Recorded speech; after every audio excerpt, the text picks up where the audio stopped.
આ સંદેશો સતલોકનો, એવું ભીમ સાહેબ કહે છે. જીવાણ, હું મારા ઘરની વાત નથી કરતો તને. આમાં જે લખું છું એ મારા ગુરુ મહારાજે મને કીધું. ત્રિકમ સાહેબે મને કીધું હતું ને ત્રિકમ સાહેબને ખીમ સાહેબે કીધું હતું. ખીમ સાહેબને સદગુરુ ભાણ સાહેબે કીધું. આપણી જૂની પરંપરા છે એ શબ્દો તને હું કહું છું. આ સંદેશો સતલોકનો, મારા ઘરની વાત નથી. એને ભીમ સાહેબે ભેજો પત્ર લખ્યો ગુરુએ પ્રેમથી. જીવન એને લગ્નથી લેજો. ખાલી સાંભળતા નહીં, ખાલી વાંચતા નહીં, ખાલી ગાતા નહીં, પણ લગ્નથી કોઈ વસ્તુ આપણે લઈને તો ફેર પડે વાલા. લગ્નથી લેજો. અને લાગ્યો પછી ભીમ ભેટ્યા ભ્રમણા ભાંગી હરદમ હાલે હજુર દાસી જીવન સત ભીમના ચરણે પછી પિતા થઈ ચકચો એવો પ્યાલો મેં પીધેલ છે ભરપૂર. પછી અંદરથી ઉમળકો આવ્યો, ભાવ જાગ્યો, બાપુ પધારો ને પાછા આવો ને. અરે ભીમ સાહેબ કે હજી હમણાં રોકાઈને ગયો છે. નહીં બાપુ પાછા તોય આવો. અંદરથી ઉમળકો આવ્યો પાછો. અને પછી પોતે જો વાણી લખી, પોતે જ બોલ્યા પાછા. એક સમય એમ બોલતા હોય મંડળું નો માને મમતાળું, તો આમાં શું કે ખબર, દોરંગા ભેળાનો બેસી એમાં પત પોતાની જાય. ઘડીકમાં ગુરુ ઘડીકમાં ચેલકા તો ઘડીકમાં પીર થઈને પૂજાય. આવા દોરંગા ભેળાનો બેસી. જીવણ સાહેબ લખે છે, હવે નો બેહાય.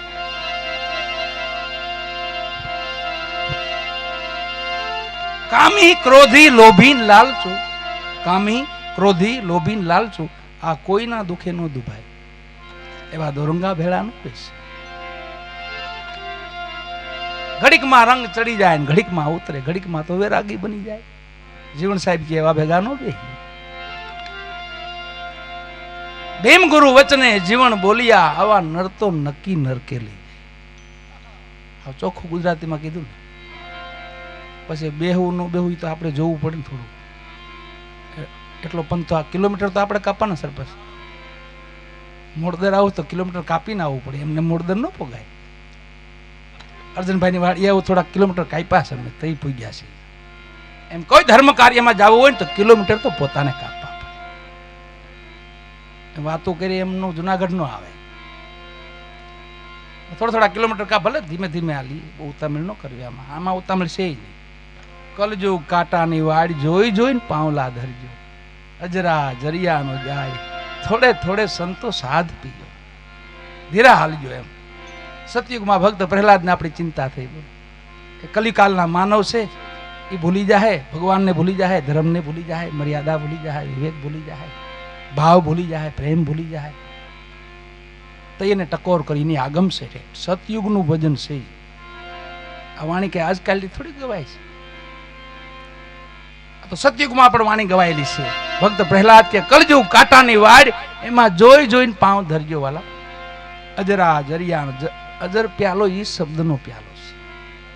શબ્દ કોઈ સમજાય તો એને આપણે જાળવી રાખવો ને, અને એને ધીરજથી લગનથી લેવો. જીવણ સાહેબે લગનથી લીધો શબ્દને, પોતાને મસ્તક નમાવવું પડે ને સમાધિએ જઈને. આપણે લગ્નથી લીધો.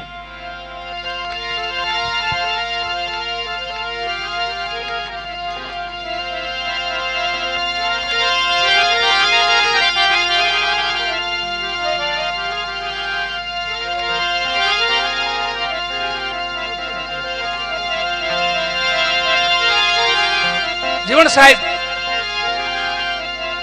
એને જ લખવું પડ્યું દોરંગા ભેળાનો બેસીને. પછી કીધું ભીમ સાહેબ કે એકદાણ પાછા પધારો ને પ્રભુ. પછી ગુરુ ને ભગવાનમાં કઈ ફેર રહેતો નથી. ભગત ને ભગવાનમાં કઈ ફેર નથી. એ તો આપણે ગળ નો ખાધો ને તાલગી બધી વાતો થાય. બે ગાંગડા મોઢામાં નાખી લઈને ગુરુ ને શિષ્ય બે એક જ હોય છે, એમાં કોઈ જુદા હોતા નથી. હવા બે ને હરખો આવી જાય. એનું વર્ણમ ન હોય. પછી તો અનુભવ હોય. મનુષ્ય દેહ મળ્યો અતિ મોંઘો, તો અનુભવ પામવાનો છે. હૃદયમાં જો તપાસીને છુપાયેલો ખજાનો છે. ઘણું છે આમાં તો. પણ ઠાકર એવું કે છે કે થોડુંક ધ્યાન મારી બાજુ એકાદું ડગલું માંડજો. એકાદું માંડી જો પછી કે હું બેઠો છું તમ તારે. પણ તમે એકાદું પગલું તો માંડો આ બાજુ. બધા મહાપુરુષોની આ વેદના છે ભજન. સદગુરુ સવારામ બાપા મારા અર્જણભાઈ એમની બાપાને યાદ કરી. એ બાપા તો પાછા હમણાં એવા બાપા થયા કે બધું સરળ કરી નાખ્યું. અઘરું હતું એ સમજાતું નહોતું માણસ. પરાની વાણી છે ને એ થોડી હાર્ડ પડે કે કોઈ છેલ્લા શબ્દો છે. પરા એટલે ડાયરેક્ટ વયા કાંઈ નહીં, એમ વયા મીડિયા કાંઈ ડાયરેક્ટ સીધું અર્જુનભાઈની વાડી જોયેલી જ છે, એમ હાલ્યું જવાનું. એમ બ્રહ્મનિષ્ઠ પુરુષો હોય બધા, બ્રહ્મની ઓળખ ડાયરેક્ટ કે હું બ્રહ્મને ઓળખું છું, હું બ્રહ્મનો છું. એ બ્રહ્મનિષ્ઠ પુરુષો છે બધા. બ્રહ્મની અનુભૂતિ જેને કરી હોય, બ્રહ્મનો અનુભવ કર્યો હોય, એ બધા બ્રહ્મનિષ્ઠ પુરુષો. ત્રિકાળદર્શી બધા આગમનો લખીએ કે જો આગમ અમુક પુરુષો જ લખીશ. એને ત્રિકાળદર્શી હોય, ભૂત ભવિષ્ય વર્તમાન ત્રણનું હુજતું હોય. કાલ શું થાય એ ખબર હોય બેઠા બેઠા. ભવિષ્યમાં શું થઈ ગયું એ ખબર હોય, વર્તમાનમાં શું થાય એ ખબર હોય. એ પુરુષો આગમ લખી ગયા. દેવાય પંડિત દાડા દાખલે સુણી લો દેવલ દેનાર આપણા ગુરુએ આગમ ભાખ્યા. એ જૂઠા નહીં લગા લખ્યા ભાખ્યા 100 દિન આવશે. આવી ગયા ને એમાં કડી આવતી લક્ષ્મી લૂંટાશે લોકો તો હમણે થયું, 1 વર્ષ થયું, હજી લૂંટાઈ ગઈ. કોઈ બોલી નહીં છે, બોલો મારી પાસે આટલી હતી. કોઈક લઈને વહી ગયા ને કઈ નું કે આ લઈ ગયા મારી પાસે. આ મહાપુરુષોનો આગમ 750 વર્ષ પહેલા દેવાજ પંડિત બોલેલા છે. અત્યારે સત્ય થયું. લક્ષ્મી લૂંટાશે લોકો તણી કોઈ રાવ નહીં પડે. કોઈ કઈ નહીં કે મારી પાસે આટલા પૈસા છે, જાહેર કરે તોય તકલીફ. અને જો કોકને દે મને ક્યાં દીધા તોય તકલીફ. એવા હલવાડ્યા હતા માયા. માયાની છાયા છે, માની છાયા છે. માનું રૂપ તો માં તો તારે. આ તેની પડછાયામાં આપણે આવી ગયા ને, કોઈક પડછાયામાં આવી જાય પછી ક્યાંક કારણ કઢવા જવું પડે. એમાં માના પડછાયામાં બધા આપણે આવી ગયા છે. બાકી અસલી રૂપ માનું છે એ તો ઠેઠ સ્વર્ગ લગી પોગાડે. એક રાજાને 4 રાણીઓ હતી. રાજાને 4 રાણી હતી. પછી રાજાનું મૃત્યુ છેલ્લો અવસર આવ્યો ને એક પછી એક રાણીને બોલાવી કે તમે મારી ભેળા આવશો. એક રાણીએ ના પાડી, હું તારી ભેળી નહીં આવું, તો હું શમશાન લગી આવીશ. બીજી રાણી કે તમે આવશો મારી ભેળા, કે હું ભેગી નહીં આવું, બધું ક્રિયાકર્મ હું કરીશ. ત્રીજીને પૂછ્યું તમે, કે હું ભેળી નહીં આવું પણ તમે આમ જાઓ, હું તો ઘર માંડી બીજાનું. ચોથી રાણીને કીધું તમે, તમે કયો ન્યા લગી આવું, વૈકુંઠપુરીમાં જાવું, સ્વર્ગમાં જાવું, બ્રહ્મા લીન થઈ જાવું, તમે કયો ન્યા લગી આવું. સમજવાનું એમાં થોડુંક રાજો અર્થ નથી એનો. આતમ રાજા છે ને 4 રાણીઓ છે. પેલી જ કાયા રાણી મહાન લગી ભેગી આવે, શમશાન લગી, બસ આગળ નો હટે. બીજી આપણી સ્ત્રી, આપણી પત્ની હોય એ વાહ ક્રિયાકર્મ કરે. સતી પદ તો એ કોક ને ભાગ્ય કરોડોમાં કોક હોય તો સતી બને. સતી પદ એમ ન મળે. ક્રિયાકર્મમાં બધી વિધિ કરી નાખે. ત્રીજી રાણી તો એ આપણી માયા. આમ ગયા એટલે આમ બીજાના નામે સડી, ઘર માંડ્યું, બીજાની થઈ ગઈ, આપણી ન જઈએ. પણ જે ચોથી રાણી છે ને એના બધા મહાપુરુષો, સંતો, ભક્તો એને પ્રેમ કરે છે. ઈ છે ભક્તિ રાણી. તમે કયો ન્યા લગી ભેગી આવે. સદગુરુ સવારામ બાપા આમાં કે છે કે બીજી ગોઠડી ગમતી નથી, બીજી ખોટી લુખી વાતું ગમતી નથી. હારી હારી કાંઈક વાતું થાય ને એ હારા માઢોડા મળે તો મજા છે. બાકી લુખી વાતો હું લલકારવી નકામી. આના ગરાગ હોય ને તો આ બધો ખજાનો છે મહાપુરુષોનો. વાલા આના તો માલમી હોવા જોઈએ, આના ગરાગ હોવા જોઈએ. માલ તો ઘણો છે, જથ્થાબંધ કે તો જથ્થાબંધ રાખ્યો છે, પણ ગરાગ ગોતીઓ. અમારા અર્જનભાઈ ને અમારા પરબતભાઈ ને બધો ડાયરો સરપંચ અમારા મોડદર. ઉંમર તો તમે જુઓ નાની છે, પણ એ મને મોડદર ગામ મને થોડું હાડમાં વાલું ગયો. પાછું ભજનને જે પ્રેમ કરી એ માણસો બધા વાલા મને. ભજનથી ભાગે એથી આપણે ભાગવાનું. એટલે જીવન સાહેબ સદગુરુ સવારામ બાપાને યાદ કરી.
સાંભળ સંદેશો સતલોકનો.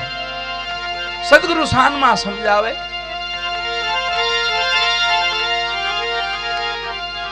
આમાં બધાય કરતા કામ કરી જાય વિશ્વાસો. બધું હોય તમારી પાસે, અષ્ટ સિદ્ધિ નવ નિધિ હોય તમારી પાસે, નવદા ભક્તિ પણ ભલે હોય, પણ છેલ્લે જો વિશ્વાસ ન હોય ને તો બધું ફોક થાય છે.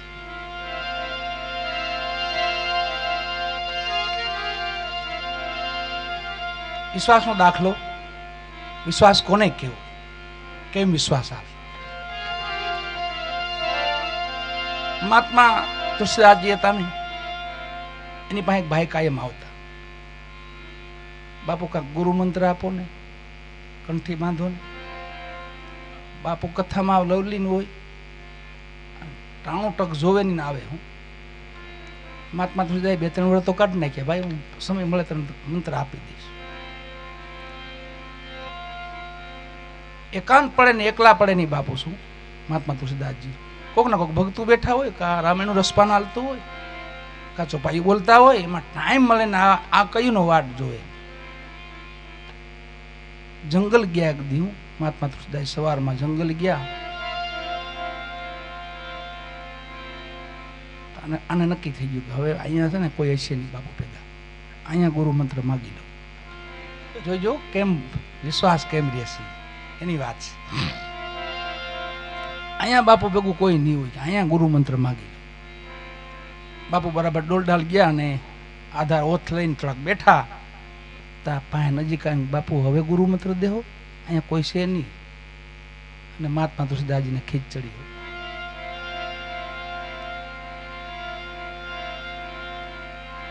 કે સમય કે કોઈ ઠોર કોઈ જોતો નથી, અને ગુરુ મંત્ર આપો, ગુરુ મંત્ર પાસે પથ્થર પડ્યો તો બોલે માર્યો, હું આને જીતી લીધો. એની માથે વિશ્વાસ આવી ગયો કે આવા બધા આ જ ગુરુ મંત્ર છે. પાણો લઈને ઘરે વહી ગયો, એ પૂજા કરવા માંડ્યો, પછી તો બસ મારા ગુરુ મહારાજ મને મંત્ર આપી દીધો. એટલો વિશ્વાસ બેહી ગયો પથ્થર માથે. બાજુમાં એક નજીક મૃત્યુ થઈ ગયું, તો આને કીધું ભગત તમારી જ્યાં મૃત્યુ થઈ ગયું, આપ પધારો ને, તમારો તો ભગવાન કામ કરો, દયા કરો ને. તો આજે પથ્થરો માર્યો હતો ને મહાત્મા તુલસીદાસજી, પથ્થર લઈને ગયા. ઠોર પોર કોઈ જાણતા નહીં, ગુરુ મંત્ર દો, ગુરુ મંત્ર દો, પથ્થર ખાલી અડાડ્યો ને મયતને તો મયત સજીવન થઈ ગયો, બેઠો થઈ ગયો, દીકરો બેઠો થઈ ગયો. એ વિશ્વાસ. મહાત્મા તુલસીદાસજી તો એમ પથ્થર માર્યો, ભાઈ અહીંયા ટાણો તો જો, એમ પથ્થર માર્યો. પણ આનો પૂર્ણ વિશ્વાસ કે નહીં, મારા ગુરુ મહારાજે મને મંત્ર આપી દીધો, પથ્થર આમ ઝીલી લીધો, મારવા ગયા જીતી લીધો, લઈને સીધા ભાગતા થઈ ગયા. એટલે એવું છે ભક્તિ માથે, ભજન માથે, ભગવાન માથે, ગુરુ માથે, માતા પિતા માથે વિશ્વાસ રાખવાનો. એ છેલ્લી ભક્તિ છે નવધાની. સબરીબાઈ પાસે કાંઈ નહોતું, છેલ્લે રામ લક્ષ્મણ ભગવાન પ્રભુ આવ્યા ને અહીંયા, તો ધૂળમાંથી બોલતા હતા, નિરૂભાઈ રામ રામ. ધૂળ અવાજ આપતી હતી, પાંદડા અવાજ આપતા હતા, રામ. મહાત્મા લક્ષ્મણજી વિચાર કરે, પ્રભુ કે આ શું, આવું શું? તે ભગવાન રામે કીધું કે લક્ષ્મણ આની હાટું ધક્કા થાય છે, કઈ રાવણ હાટું હું નથી આવ્યો, મારે આવવું પડે છે, આ સંતો ભક્તો હાટું આવવું પડે છે, એને માટે એનો ઉદ્ધાર કરવા માટે મારે આવવું પડે છે. એ સબરીનો આર્તનાદ એટલો બધો વધી ગયો, પથ્થરમાં રામ રામ થઈ ગયું છે. એ ધૂળે રામ રામ બોલે, એ પાંદડાય રામ રામ બોલે. ઉદ્ધવજી હતા ને ભગવાન કૃષ્ણના, હું તો ભાઈ હતા, માસી ભાઈ હતા, નજીક રહેતા, કાયમ ભેગા જ હતા ભગવાન ભેગા, પણ ઓળખી ન શકતા. ભગવાન કે એમ આ મારે કીધે આ નહીં સમજે, ગોકુળ મોકલ્યા. તમારું જ્ઞાન છે ને, એટલું બધું જ્ઞાન તો ઉદ્ધવજી ભાઈ બ્રહ્મ જ્ઞાની હતા પોતે. જ્ઞાન ન કરવું, જે કોઈ વાત કરે તો જ્ઞાન પીસે, આમ એમ નહીં આમ કરો. ભગવાન ભગવાન એને જ્ઞાન પીસે. આમ ભગવાન કહેવાય આ વાત આને આમ નહીં સમજાય. પછી એને ગોપીઓ પાસે મોકલ્યા, ક્યાં વૃંદાવનમાં. પછી જ્ઞાનો એ પ્રેમ ખાલી ભગવાનનો જોયો ને, ઉદ્ધવજી પીંગળી ગયા છે. ત્યાં બધું જ્ઞાન હેઠું મૂકી દીધું ને માં રાધાના પગ પકડ્યા કે મારી હવે તો સાચી ઓળખાણ કરાવે મને. આ ભેગો ફરે છે એ જ છે, એના વિરહમાં તો અમે જોડીએ છીએ, એના વિરહમાં જ અમે જોડીએ છીએ, એ જ પોતે જ છે. પણ તમે ઓળખી જાઓ, નજીક છે. અહીંયા અરભુજી બન્યા હતા પોતે, તો એનું તો ઓળખ્યા જો.